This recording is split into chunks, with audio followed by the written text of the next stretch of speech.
आता तो नाटक करे माणसो માં જેવો છું એવો તારો છું પણ ખાલી કહેવાનું જ તે પણ ભાઈ ફરી પાછા ખોટા કોમ ચાલુ ચોરી કરવાનું ચાલુ બેમાની કરવાનું ચાલુ તો માતાને આ બધું ના પસંદ આવે પસંદ આવે માતાને તો કોણ જે દીકરો સચ્ચાઈના માર્ગે રહેતો હોય સત્ય રહેતો હોય ઈમાનદારીનું ખાતો હોય કોઈનું અનીતિનું લેતો ના હોય એવા ભક્તોને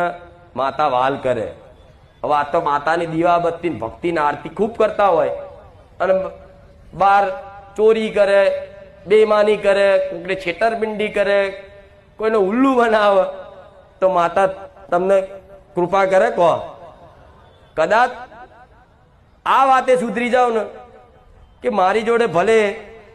15,000 રૂપિયા પગાર પાડું છું મહેનતના 15,000 માં બીજા 25,000 તમને એક્સ્ટ્રા કદાચ